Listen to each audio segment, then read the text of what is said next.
खबर शामिल करते हैं। महल लियाकत की रिपोर्ट के मुताबिक बानी पीटीआई इमरान खान ने कहा है कि 24 नवंबर का एहतजाज मौखर होगा ना मुअत्तल। जो बाहर ना निकला वो पार्टी से बाहर हो जाएगा। पाकिस्तान तहरीक इंसाफ की सीनियर क़यादत के मुताबिक इमरान खान ने कहा है कि 24 नवंबर का एहतजाज ना मौखर होगा ना मुअत्तल। 24 नवंबर को जो बाहर नहीं निकला वो पार्टी से बाहर होगा। पीटीआई की सीनियर क़यादत के मुताबिक बानी पीटीआई ने कहा है कि ताकतवर हल्के जिस किसी को भी आगे करेंगे।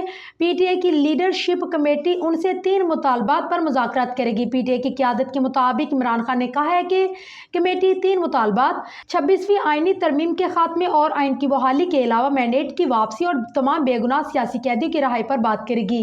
पीटीआई की क़यादत का कहना है कि इमरान खान ने कहा है कि 24 नवंबर का एहतजाज ना मौखर होगा ना मुअत्तल।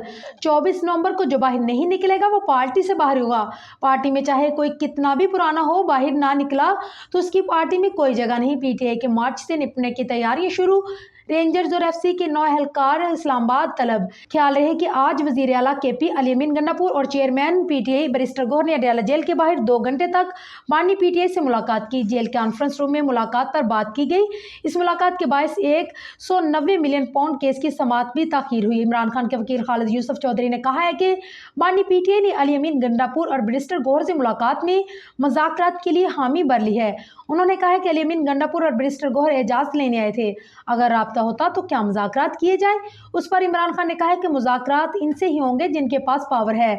खालिद यूसुफ के मुताबिक बानी पीटीआई ने अपने मुतालबात पर बातचीत करने की इजाज़त देते हुए कहा है कि 24 नवंबर का एहतजाज तब ही ख़त्म होगा जब मुतालबात तस्लीम किए जाएंगे।